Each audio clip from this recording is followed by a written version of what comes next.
Friends, आज हम discuss करेंगे नेक्स्ट टॉपिक जो है कोलिजन। What is collision? सबसे पहले कोलिजन होता क्या है? कोलिजन मीनिंग दो ऑब्जेक्ट का या दो से ज़्यादा ऑब्जेक्ट का आपस में टकराना। तो कोलिजन क्या होता है? कोलिजन एक तरह का इंटरेक्शन होता है किन्हीं भी दो बॉडीज़ के बीच में, जिसमें वो दोनों एक दूसरे को जो है अपना मोमेंटम जो है वो क्या कर सकती है, ट्रांसफ़र कर सकती है, एक दूसरे के ऊपर फोर्स जो है वो अप्लाई कर सकती है।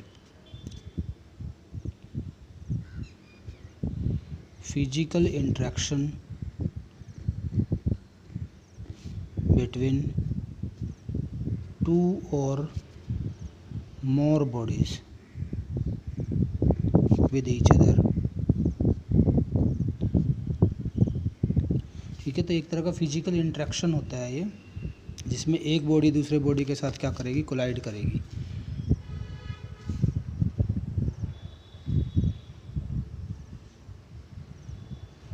टाइप ऑफ कोलिजन हमारे पास है, जैसे कोलिजन के बहुत सारे एग्जांपल है। एक पत्थर को हम छोड़ते हैं फ्लोर पर, तो ये पत्थर जो है, स्टोन जो है वो फ्लोर के साथ क्या करेगा, कोलाइड करेगा, और जब कोलाइड करेगा तो अपना मोमेंटम जो है वो किसको, फ्लोर को ट्रांसफ़र कर देता है, अपनी एनर्जी ट्रांसफ़र कर सकता है। यानी कि कोलिजन एक ऐसा फिजिकल इंटरेक्शन है जिसमें दो ऑब्जेक्ट, दो या दो से ज़्यादा ऑब्जेक्ट एक दूसरे के साथ स्ट्राइक करते हैं, और स्ट्राइक करने के बाद क्या करेंगे, अपना मोमेंटम एक दूसरे को ट्रांसफ़र कर सकते हैं, अपनी एनर्जी ट्रांसफ़र कर सकते हैं। ठीक है, या हम ये भी कह सकते हैं एक दूसरे के ऊपर क्या एक्सर्ट करेंगे, फोर्स एक्सर्ट करते हैं। तो कोलिजन जो है, बहुत सारे एग्जांपल हमारे पास कोलिजन के हैं। फास्ट मूविंग जो कार है, अगर किसी चीज़ के साथ स्ट्राइक करती है, एक्सीडेंट जब होता है, एक्सीडेंट भी एक तरह का क्या है, कोलिजन ही होता है। तो मीनिंग ये अक्सर हमारे चारों तरफ कोलिजन होते रहते हैं। एटम्स और मॉलिक्यूल्स आपस में स्ट्राइक करते हैं, वो भी एक तरह का क्या है, कोलिजन ही है। तो ये सारे टाइप जो है किसके आ जाएंगे, कोलिजन के। और वेरी सिंपल एग्जांपल आपकी लाइफ में जब आप देखते हो, आप लोग ने कभी कंचे खेले हों, कांच की जो गोलियां होती है उससे खेलते हैं, तो वो आपस में स्ट्राइक करती है, तो वो भी एक तरह का क्या है, कोलिजन है। एक अपना मोमेंटम दूसरे को ट्रांसफ़र कर सकती है, अपनी एनर्जी ट्रांसफ़र कर सकती है। तो ये जो सारे एग्जांपल हम डिस्कस कर रहे हैं, all the examples are related to collision. तो कोलिजन के टाइप हमारे पास गिवन है।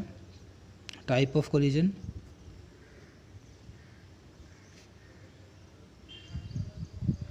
दो तरह का कोलिजन होता है, इलास्टिक कोलिजन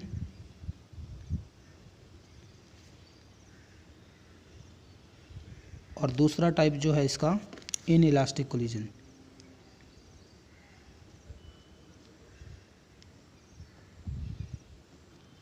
अब देखो इलास्टिक कोलिजन को डिस्कस करेंगे। सबसे पहले इलास्टिक कोलिजन। अब इलास्टिक कोलिजन क्या होता है? अब देखो, जब भी दो ऑब्जेक्ट कोलाइड करेंगे, दो जो फिजिकल क्वांटिटीज है उनके अंदर चेंज आ सकता है।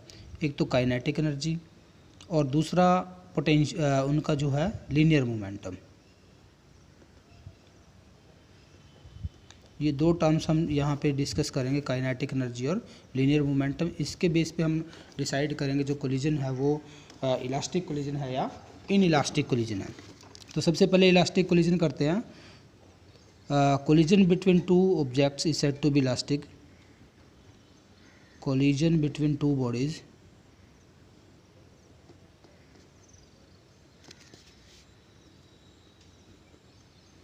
is said to be elastic.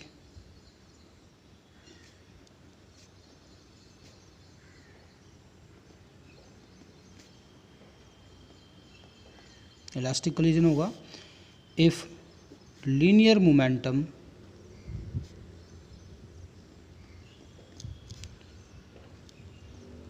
and kinetic energy, देखो टोटल एनर्जी की बात नहीं करेंगे, किसकी बात करेंगे, सिर्फ काइनेटिक एनर्जी की बात करेंगे। Linear momentum and kinetic energy of the system of two bodies remain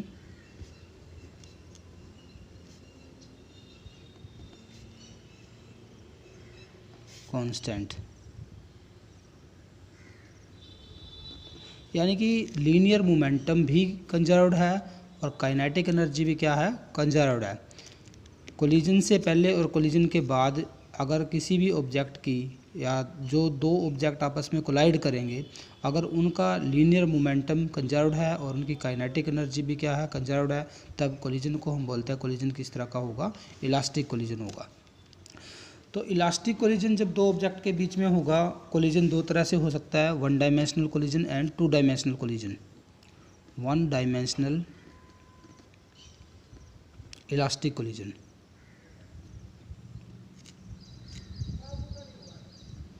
तो पहले हम वन डायमेंशनल को ही यहाँ पे डिस्कस करेंगे। वन डायमेंशनल इलास्टिक कोलिजन क्या होता है? तो वन डायमेंशन यानी कि एक ही डायमेंशन में दोनों ऑब्जेक्ट मूव करते हैं। When two objects are moving along a straight line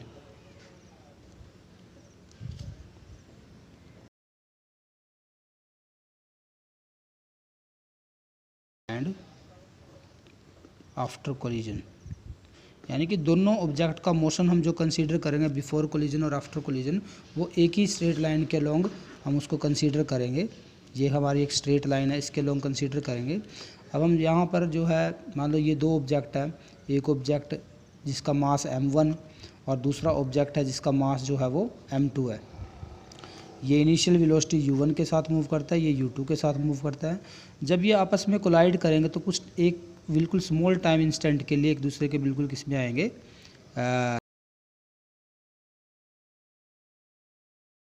opposite direction में, और फिर जो है दोनों मूव कर जाएंगे। अगर दो ऑब्जेक्ट जो ये हमने कंसीडर किए हैं, ये दोनों ऑब्जेक्ट एक ही लाइन के लॉन्ग बिफोर और आफ्टर कोलिजन मूव करते हैं।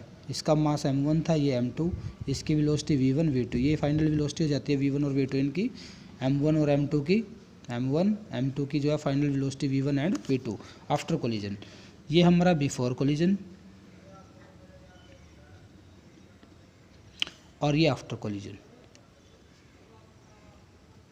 यानी कि बिफोर कोलिजन और आफ्टर कोलिजन अगर ऑब्जेक्ट की जो मोशन है वो एक ही लाइन के अलोंग रहता है, तो ऐसे मोशन को हम बोलते हैं उसका वन डायमेंशनल कोलिजन बोलते हैं। एक्चुअली उसको वन डायमेंशनल इलास्टिक कोलिजन। अगर कोलिजन कैसा है, इलास्टिक कोलिजन है, तब की बात है। अगर कोलिजन कैसा है, इलास्टिक कोलिजन। तो यहाँ पर हमें मेन जो है, तो मीनिंग क्या है, collision between two object is said to be one dimensional elastic collision if the objects are moving along a straight line before and after elastic collision। अब देखो क्वेश्चन में जो इम्पोर्टेंट टर्म है वो हमें क्या फाइंड आउट करना है, हमें उनकी वेलोसिटी फाइंड आउट करनी है। फाइनल वेलोसिटी क्या फाइंड आउट करना है हमें, फाइनल वेलोसिटी फाइंड आउट करनी है, velocity of the two objects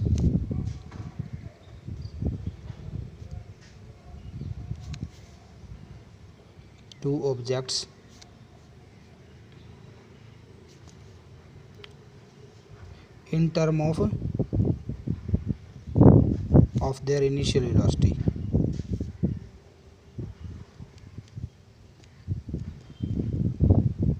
meaning हमें दोनों ऑब्जेक्ट की फाइनल वेलोसिटी फाइंड आउट करनी है, किसके टर्म में, इनिशियल वेलोसिटी के टर्म में। तो हमने ये कंसीडर किया था, दो ऑब्जेक्ट लिए थे हमने, एक ऑब्जेक्ट m1 जिसका मास m1 moving with initial velocity u1, another object हमने कंसीडर किया m2 जिसका मास हमने कंसीडर किया m2 और इनिशियल वेलोसिटी उसकी कितनी कंसीडर किया u2। एंड आफ्टर कोलिजन दोनों ऑब्जेक्ट हम सपोज करते हैं, एक ऑब्जेक्ट जिसका मास m1 है उसकी फाइनल वेलोसिटी v1 हो जाती है और m2 की फाइनल वेलोसिटी जो है वो क्या हो जाती है, v2 हो जाती है। ये हम ऐसा कंसीडर कर लेते हैं। ये हमारा केस क्या है, बिफोर कोलिजन का केस है, बिफोर कोलिजन, और ये केस हमारा है आफ्टर कोलिजन।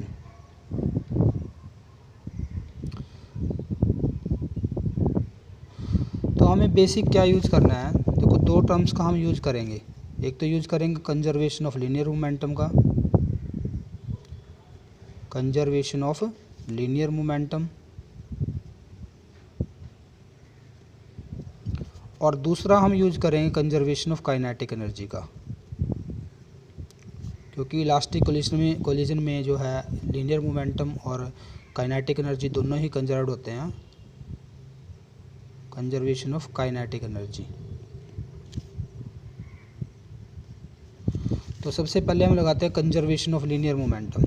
अगर लीनियर मोमेंटम कंजर्व्ड है according to conservation of linear momentum,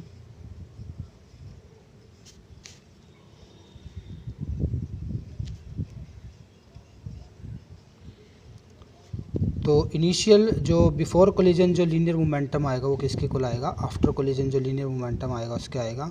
तो बिफोर कोलिजन हमारा फर्स्ट का मोमेंटम हो जाएगा m1u1, सेकंड का हो जाएगा m2u2, और आफ्टर कोलिजन जो है m1v1 फर्स्ट का हो जाएगा और m2v2 जो है वो सेकंड का लीनियर मोमेंटम आ जाएगा। अब देखो यहाँ से जो हमारी टर्म्स है, यहाँ से 1 वाले टर्म्स जो है हम एक तरफ कर लेते हैं और 2 वाले टर्म जो है वो एक तरफ कर लेते हैं, मीनिंग ये और ये टर्म हम लेफ़्ट साइड में कर लेते हैं। तो इधर आएगा ये टर्म, तो m1 दोनों में से कॉमन आ जाएगा, तो ये आएगी u1 minus v1 is equal to, और इसको उधर ले जाएंगे तो ये हो जाएगा m2 कॉमन आ जाएगा, ये हो जाएगा v2 माइनस u2। ये दो टर्म हमारे पास आएंगी यहाँ से, इसको नाम दे देंगे हम इक्वेशन नंबर 1। अब हमें लगाना है according to conservation of kinetic energy, according to conservation of kinetic energy. अब देखो काइनेटिक एनर्जी कंजर्व्ड अगर, तो इनिशियल काइनेटिक एनर्जी और फाइनल काइनेटिक एनर्जी दोनों क्या रहेंगी, इक्वल रहेगी। तो बिफोर कोलिजन जो काइनेटिक एनर्जी होती है फर्स्ट की m1u1 आ जाएगा u1 स्क्वायर, सेकंड की जो आएगी 1/2 m2u2 स्क्वायर आ जाएगी इज इक्वल टू। अब देखो यहाँ पर जो काइनेटिक एनर्जी फाइनल आएगी फर्स्ट की m1v1 स्क्वायर और सेकंड की जो काइनेटिक एनर्जी आएगी m2v2 स्क्वायर। तो हमने क्या लगा दिया, कंजर्वेशन ऑफ काइनेटिक एनर्जी लगा दिया। 1/2 दोनों तरफ से कॉमन आ सकता है, देखो 1/2 इसको कैंसिल कर देंगे। अब फिर हमें वही काम करना है, 1 वाले टर्म को एक तरफ कर लो तो m1 कॉमन आ जाएगा, तो u1 स्क्वायर माइनस क्या हो जाएगा v1 square, and this is equal to, इधर से भी ऐसे ही m2 कॉमन ले लो, इसको उधर ले जाओ, इसको इधर ले जाओ, इसको इधर ले आओ, तो m2 कॉमन आ जाएगा, ये आएगा v2 square minus u2 square. तो ये हमारी बन गई इक्वेशन नंबर 2। अब देखो हमें क्या करना है, इक्वेशन 2 को इक्वेशन 1 से डिवाइड करना है, डिवाइडिंग इक्वेशन 2 बाय इक्वेशन 1 से डिवाइड कर देंगे 2 को, लेफ़्ट साइड को लेफ़्ट वाली साइड से डिवाइड कर देंगे, राइट साइड को राइट वाली साइड से डिवाइड कर देंगे। तो m1 u1 square minus v1 square, ठीक है, और डिवाइड बाई क्या आ जाएगा, फर्स्ट इक्वेशन से m1 u1 minus v1 is equal to, दूसरी तरफ अब m2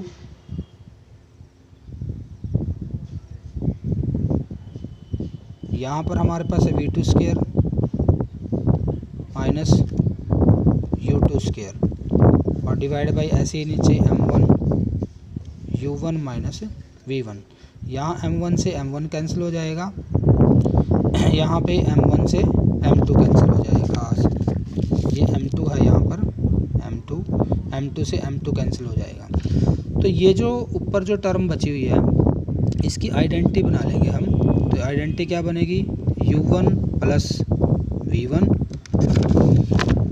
divide into u1 minus v1, और डिवाइड बाई जो टर्म है u1 minus v1, this is equal to, ऐसे इधर भी v2 माइनस u2 या v2 प्लस u2 और v2 माइनस u2, और डिवाइड बाई हमारे पास है v2 माइनस u2। तो ये वाली टर्म तो हमारी कैंसिल हो जाएगी, ऐसे यहाँ से ये वाली टर्म कैंसिल हो जाएगी। तो u1 प्लस v1 बचा हुआ इधर से, और इधर से बचा है v2 प्लस u2, इसको आगे राइट कर लेंगे।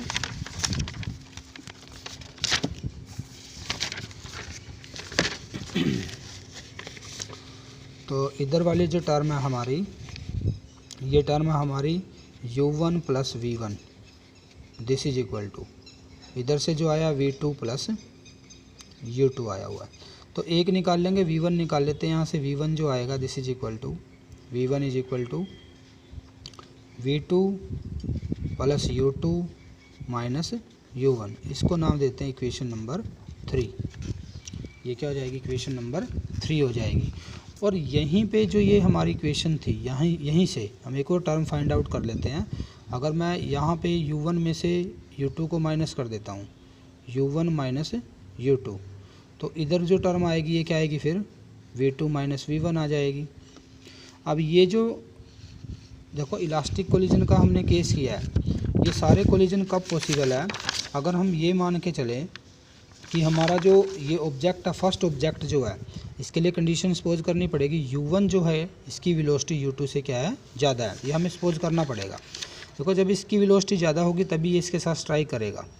तो हम ये क्या मान के चलेंगे भी हमारा जो मास m1 है उसकी वेलोसिटी ज़्यादा है इससे, मास m2 की वेलोसिटी से, यानी कि u1 हमारा क्या है u2 से ज़्यादा है, ऐसा हमें सपोज करना पड़ेगा। तभी ये जो पीछे वाला ऑब्जेक्ट है ये आगे वाले ऑब्जेक्ट को स्ट्राइक करेगा, कोलाइड करेगा।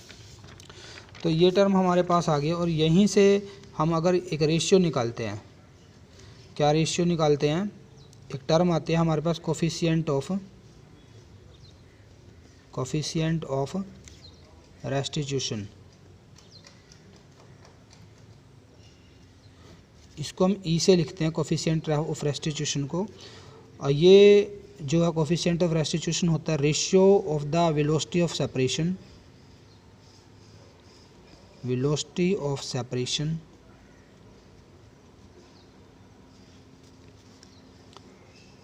To the velocity of approach.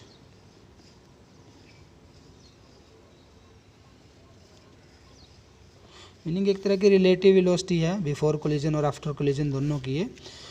तो वेलोसिटी ऑफ सेपरेशन और वेलोसिटी ऑफ अप्रोच जो आएगा यहाँ पर, तो ये हमें कंसीडर करना है ई जो आएगा। अब वेलोसिटी ऑफ सेपरेशन क्या, जिस वेलोसिटी के साथ दोनों सेपरेट हो रहे हैं तो वो वेलोसिटी कौन सी है, v2 माइनस v1 है। और अप्रोच जिस वेलोसिटी के साथ कर रहे हैं एक दूसरे को, वो क्या हमारी u1 माइनस u2 है। तो ये जो रेशियो आता है इसको बोलते हैं हम कोफिशिएंट ऑफ रेस्टिट्यूशन, और इसको ई से लिखते हैं। फॉर इलास्टिक कोलिजन ये जो ई होता है इसकी वैल्यू 1 होती है। इलास्टिक कोलिजन के लिए कोफिशिएंट ऑफ रेस्टिट्यूशन की वैल्यू कितनी है, 1 है। और इन इलास्टिक कोलिजन के लिए वैल्यू 1 से लेस हो जाएगी। तो ये भी आप साथ में एक पॉइंट यहाँ से लर्न कर सकते हो, कोफिशिएंट ऑफ रेस्टिट्यूशन क्या होता है, it is the ratio of velocity of separation to the velocity of approach, and this is equal to ये वेलोसिटी ऑफ सेपरेशन, ये वेलोसिटी ऑफ अप्रोच आ जाएगा v2 माइनस v1। नीचे ध्यान रखना है ये u1 माइनस u2 है, ना कि कभी u2 माइनस u1 राइट कर दो इसको। तो अब इसके बाद नेक्स्ट हमारा जो है इससे आगे क्वेश्चन करते हैं, हमें v1 फाइंड आउट करना है।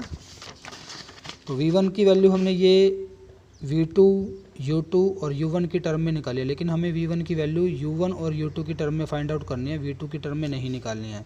तो इक्वेशन नंबर 1 पे जाएंगे दोबारा। इक्वेशन नंबर 1 थी हमारी m1 u1 minus v1 is equal to m2। या तो इसमें आ जाओ या इससे ऊपर जो ये इक्वेशन लिखी है इसमें पुट कर दो। यहाँ पर हम v1 की वैल्यू पुट करके v2 फाइंड आउट कर लेंगे। तो वैल्यू पुट कर देंगे इसमें, यहाँ पे पुट कर देते हैं वैल्यू इस इक्वेशन में। तो ये क्या था हमारे पास, m1 u1 plus m2 u2 is equal to m1 v1 की वैल्यू पुट कर देंगे। यहाँ पे v1 की वैल्यू जो हमारी आई है, ये वैल्यू आई है v1 की, v2 plus u2 minus u1, ठीक है। और साथ में यहाँ पे प्लस में था m2 v2। तो यहाँ से हमें v2 निकालना है। v2 की वैल्यू अगर हम निकालते हैं यहाँ से तो यह आएगा m2 v2, ये टर्म एज इट इज़ लिख दी मैंने यहाँ से, प्लस इसकी भी अंदर मल्टीप्लाई कर देंगे तो यह आ जाएगा m1 v2 और प्लस में इन दोनों के साथ m1 है तो ये हो जाएगा m1 u2 minus m1 u1। This is equal to, इस टर्म को दूसरी तरफ राइट कर देंगे m1 u1 plus m2 u2। अब देखो इसमें से और इस टर्म में से क्या कॉमन आ सकता है, v2 कॉमन आ सकता है, v2 कॉमन ले लो, ये हो जाएगा m1 प्लस m2। और बाकी सारी टर्म को जो है इस टर्म को दूसरी तरफ ले जाएंगे। तो दूसरी तरफ लेके जाएंगे तो इसको जब इधर लेके आएंगे, देखो ये इधर प्लस का है लेफ़्ट साइड में, जब राइट साइड में लेके आएंगे तो ये इधर माइनस का उधर जाके प्लस का हो जाएगा, यानी कि m1 u1 ये है और m1 u1 यहाँ से ही आ जाएगा तो ये हो जाएगा 2m1 u1। और प्लस में इस टर्म को लेके आएंगे इधर तो ये माइनस की हो जाएगी m2 u2 minus m1 u2। तो यहाँ से V2 की वैल्यू आ जाएगी V2 is equal to 2 M1U1 plus इनमें से जो है क्या कॉमन आ सकता है, U2 कॉमन आ सकता है, और ये हो जाएगा हमारा अंदर क्या बचा है M2 माइनस M1, और डिवाइड में क्या आएगा, ये M1 प्लस M2 इसके पूरा डिवाइड में आ जाएगा। तो ये हमारी वेलोसिटी आ जाएगी V2। तो अब इस V2 को अगर हम, ये इक्वेशन नंबर 4 होगी हमारी 4, V2 की वैल्यू आगे देखो M1U1 की टर्म में या M2 और U2 की टर्म में, इसमें कहीं भी V1 नहीं है। तो ये हमारी वेलोसिटी आ गई, जो वेलोसिटी एक्सचेंज हुई है। वेलोसिटी कितनी आएगी, तो यहाँ पे थोड़ा वेलोसिटी का एक्सचेंज हो गया, तो ये एक्सचेंज होकर वेलोसिटी आएगी। तो ऐसे ही हम V1 निकाल सकते हैं। अब V1, तो V1 के लिए इक्वेशन नंबर 4 से V2 की वैल्यू अगर फर्दर हम दोबारा से किस में पुट कर दें, इक्वेशन नंबर 3 में पुट कर दें, तो आप अपने आप सोल्व करोगे। इसको पुट करके मैं डायरेक्ट इसका आंसर लिख रहा हूँ। आंसर क्या आएगा आप याद कर सकते हो, V2 की जगह V1 आ गया। तो जहाँ जहाँ इक्वेशन में इस 2 को छोड़ के जहाँ जहाँ इक्वेशन में 1 और 2 लगे हुए हैं, 1 को 2 कर दो, 2 को 1 कर दो, तो ये आ जाएगा हमारा 2। M1 की जगह आ जाएगा M2, U1 की जगह आ जाएगा U2, यहाँ पे प्लस, यहाँ U2 की जगह आ जाएगा U1, M2 की जगह आ जाएगा M1, और M1 की जगह क्या आ जाएगा M2। और डिवाइड में देखो, अब इनको एक्सचेंज करेंगे, प्लस में है तो ये एज इट इज़ रहेगा M1 प्लस M2। ये हमारी वेलोसिटी V1 आ जाएगी। ठीक है, ये सिंपल सा तरीका है इसको याद करने का। आप इसको डिराइव भी कर सकते हो, यहाँ से V2 की वैल्यू इसमें पुट कर दो, थोड़ा सा मैथमेटिकल कैलकुलेशन आपको करना पड़ेगा, तो वहाँ से हमारी V1 की भी वैल्यू आ जाएगी। अब ये हमारी वेलोसिटी आ गई है। अब हम इसके कुछ स्पेशल केस करते हैं। स्पेशल केस करते हैं, क्या स्पेशल केस लेते हैं, फर्स्ट केस लेते हैं when M1 is equal to M2 is equal to M, यानी कि दोनों ऑब्जेक्ट का मास अगर इक्वल है, तब इनकी वेलोसिटी कैसे एक्सचेंज होगी। तो V2 कितना आएगा, फिर M1 दोनों की जगह M पुट कर देंगे। देखो यहाँ पर अगर V2 में पुट करेंगे सबसे पहले M2, इसकी जगह भी M पुट करेंगे, यहाँ भी M माइनस M 0, तो ये वाला फैक्टर तो 0 हो जाएगा। तो ये वाला फैक्टर बचा है, सिर्फ M1 की जगह M आ जाएगा, तो ये आएगा 2MU1 divide by M1 plus M2, M plus M कितना हो जाएगा 2M। तो यहाँ पे M से M कैंसिल, 2 से 2 कैंसिल, तो V2 इज इक्वल टू क्या आ जाएगा U1, यानी कि वेलोसिटी का एक्सचेंज हो गया। जो इनिशियली फर्स्ट ऑब्जेक्ट की वेलोसिटी थी, अब वो वेलोसिटी किसकी हो गई है, सेकंड की वेलोसिटी हो गई है। यानी कि सेकंड ऑब्जेक्ट की वेलोसिटी कितनी है, जितनी वेलोसिटी के साथ फर्स्ट ऑब्जेक्ट जो है कोलिजन से पहले मूव करता है, वो वेलोसिटी आ जाएगी। ऐसे ही हम यहाँ से V1 निकाल लेंगे। तो अगर हमें V1 निकालना है, V1 इसमें पुट कर देंगे। ये टर्म तो कैंसिल ही हो गई है, क्योंकि M माइनस M 0 हो जाएगा, ये 2M बनेगा, यहाँ 2M से 2M कैंसिल, तो V1 इज इक्वल टू क्या आ जाएगा U2। तो मीनिंग एक दूसरे के साथ वेलोसिटी इन्होंने क्या कर लिया, एक्सचेंज। जो इनिशियल वेलोसिटी फर्स्ट की थी, अब वो सेकंड की फाइनल वेलोसिटी हो गई है, और जो इनिशियल वेलोसिटी सेकंड की थी, वो अब फर्स्ट की फाइनल वेलोसिटी हो गई है। तो इस तरह से वेलोसिटी का एक्सचेंज हो जाएगा। इसके बाद नेक्स्ट टर्म हमारे पास है, सेकंड केस करते हैं। व्हेन, अगर हम ये कंसीडर करें if M1 is greater than M2, यानी कि फर्स्ट का जो मास है वो सेकंड के मास से बहुत ज़्यादा है, तो यहाँ पर हमें क्या करना पड़ेगा, M2 को निगलेक्ट करना पड़ेगा। क्या करना पड़ेगा, नेगलेक्ट करना पड़ेगा M1 के कंपेयर में। तो फिर दोबारा से हम उसी इक्वेशन में वैल्यूज़ पुट करेंगे, दोबारा फिर वैल्यू पुट कर देंगे। V2 जो आएगा, V2 this is equal to क्या था, यहाँ पे 2 था, U1 था, और M1 था, यहाँ पे M1 U1 था, या U1 M1 लिख देता हूँ चलो। प्लस में कितना था, यहाँ पे U2 था, और यहाँ पे क्या था M2 minus M1 divide by क्या था M1 प्लस M2। ये इक्वेशन थी हमारी। इसमें हमें किसको निगलेक्ट करना है, M2 को निगलेक्ट करना, तो M2 को निगलेक्ट कर दो, इसको M2 को। तो इसको निगलेक्ट करने के बाद क्या बचेगा, 2 बचेगा, M1 बचेगा, U1 आएगा, प्लस में यहाँ पर जो टर्म आएगी, M2 को तो निगलेक्ट ही कर दिया है, तो माइनस वाली बच गई है यहाँ से, तो माइनस में M1 U2 divide by M1 की जगह क्या आ जाएगा, यहाँ पे ये M1 आ जाएगा, क्योंकि M2 निगलेक्ट हो गया। तो इन दोनों में से अगर हम देखें M1 कॉमन आ सकता है, तो M1 से M1 कैंसिल हो जाएगा कॉमन लेके, यहाँ से बचेगा 2U1 minus U2।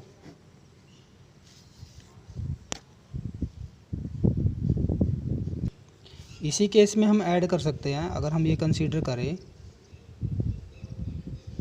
If we consider second object is at rest, second object is initially at rest. अगर रेस्ट पर है इनिशियली वो, तो U2 को हमें कितना लेना पड़ेगा, 0 लेना पड़ेगा। तो V1 की जो वैल्यू आएगी वो कितने आएगी, 2 इंटू U1 आएगी। यानी कि अब हमारा जो V2 की जो वेलोसिटी आएगी वो कितनी आएगी, U1 से डबल आएगी। यानी कि जब एक ऑब्जेक्ट सेकंड ऑब्जेक्ट रेस्ट पे है M2 और M1 उसके साथ स्ट्राइक करता है, इसकी वेलोसिटी 0 है, U2 0 है, और U1 इसके साथ स्ट्राइक करता है इलास्टिकली, तो क्या होगा, इसकी जो सेकंड की वेलोसिटी, अब सेकंड की बात करें, फर्स्ट की बात नहीं कर रहे, फर्स्ट की भी हम वेलोसिटी निकालेंगे। यहाँ पर फर्स्ट की फाइनल वेलोसिटी कितनी आएगी, ये हमने किसकी निकाली थी, यहाँ से ये हमने सेकंड की निकाली थी, सेकंड की वेलोसिटी थी ये। तो सेकंड की जो वेलोसिटी आई है, अब सेकंड ऑब्जेक्ट जो मूव करेगा M2, उसकी जो वेलोसिटी आई है वो जो फर्स्ट की इनिशियल वेलोसिटी थी उसका डबल हो गई है। फर्स्ट की इनिशियल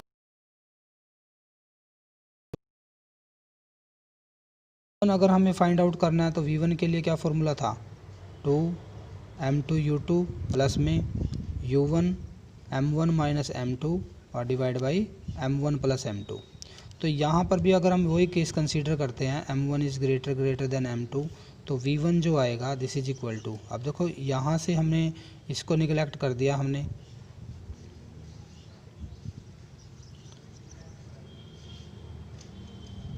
M2 को क्या कर दिया, हमने नेगलेक्ट कर दिया है, और U2 को हमने कितना ले लिया है, 0। तो ये फैक्टर 0 हो जाएगा। यहाँ से क्या बचेगा, U1 बचेगा, और यहाँ से क्या आएगा, M2 को निगलेक्ट करना तो M1 आ जाएगा, डिवाइड बाई M1 आ जाएगा, M1 से M1 कैंसिल। यानी कि फर्स्ट ऑब्जेक्ट जो अपनी उतनी ही वेलोसिटी के साथ मूव करेगा, फर्स्ट की वेलोसिटी में नो चेंज आएगा, तो वो इनिशियली वेलोसिटी के साथ अपनी मूव करता रहेगा। इसका मीनिंग फर्स्ट की वेलोसिटी पे कोई इफेक्ट नहीं पड़ रहा है, सेकंड की वेलोसिटी कितनी हो गया, फर्स्ट की वेलोसिटी का डबल हो गया। कब, जब फर्स्ट ऑब्जेक्ट किस पे था, सेकंड ऑब्जेक्ट कहाँ पर था, रेस्ट पर था, और कोलिजन कैसा होता है, इलास्टिक कोलिजन होता है। तो थर्ड केस और कंसीडर करते हैं, when M2 is greater than M1, यानी कि अब हम M1 को निगलेक्ट करेंगे। नेगलेक्ट किसको करना है, M1 को नेगलेक्ट करना है। M1 जो है वो कम है, वेरी स्मॉल है। तो ये जो ऊपर वाला केस है, ये एक तरह का ऐसा केस हो गया था, हमने जो ऊपर केस कंसीडर किया। अगर प्रैक्टिकल लाइफ में देखें भी, कोई भी ट्रक आ रहा है, ये कोई ट्रक मूव करके आ रहा है, और इसकी इनिशियल वेलोसिटी U1 है, और यहाँ पर कोई पर्सन खड़ा है, वो रेस्ट पर है, यानी कि उसकी इनिशियल वेलोसिटी कितनी, 0। जब ये इसके साथ स्ट्राइक करेगा, टकराएगा, तो ये जो मैन है या ये जो पर्सन है, ये बहुत दूर जाके गिरता है, ट्रक से भी आगे जाके गिरता है एकदम से। क्यों, क्योंकि इसकी जो वेलोसिटी है, फाइनल वेलोसिटी, अब वो ट्रक की जो फाइनल इनिशियल वेलोसिटी थी उससे डबल हो गई है, तो इसलिए ये बहुत दूर जाके गिरता है। तो ये जो हमारा एग्जाम्पल है, किसका एग्जाम्पल हो गया है, एक तरह से देखो यहाँ पर ये एक तरह का एग्जाम्पल हो गया हमारा, जब कोई भी फास्ट मूविंग ऑब्जेक्ट जो इसका मास बहुत ज़्यादा है, वो एक स्टेशनरी ऑब्जेक्ट के साथ क्या करता है, स्ट्राइक करता है। तो इलास्टिसिटी की बात हम यहाँ पर नहीं कर सकते इस केस में, क्योंकि हो सकता है कुछ एनर्जी का लॉस जो है साउंड की फॉर्म में या हीट की फॉर्म में हो गया, वो हम नेक्स्ट में भी कंसीडर कर लेंगे इसको। तो इसके बाद नेक्स्ट हमारे पास आता है थर्ड केस। तो थर्ड केस क्या है, यहाँ पर अगर यहाँ पे प्योर इलास्टिक कोलिजन होता तो ये इसकी वेलोसिटी डबल होती, ठीक है। अब यहाँ पर केस आता है V1 V2 की जो वैल्यू आएगी, देखो V2 की वैल्यू, V2 के लिए हम इसमें पुट कर देंगे। सबसे पहले तो हमें किसको, U2 को 0 पुट करना है, और M1 को निगलेक्ट करना है। तो M1 को भी 0 पुट करना है और U2 को 0 पुट करना है। तो V2 क्या होगी हमारी, इसका मतलब V2 तो 0 हो गई है, यानी कि सेकंड ऑब्जेक्ट तो मूव ही नहीं करेगा। अगर वो रेस्ट पे था तो वो रेस्ट पर ही रहेगा। जैसे कि वॉल का केस लेते हैं हम, दीवार, दीवार के साथ एक बॉल टकराती है, जब बॉल अगर उसका इलास्टिक कोलिजन है तो बॉल टकरा के वापस आ जाएगी, टकरा के क्या हो जाएगी वापस, ये वॉल थोड़ी ना जाएगी कहीं पे। तो U2 जो है 0 था तो V2 भी क्या रहेगा 0 रहेगा। और ऐसे हम V1 अगर फाइंड आउट करें, V1 के लिए हम इसमें पुट करेंगे V1 वाली इक्वेशन में। V1 की इक्वेशन हमारी ये है, यहाँ पे U2 को हमें 0 पुट करना है और M1 को M2 किसको निगलेक्ट कर रहे हैं हम, M1 को निगलेक्ट कर रहे हैं।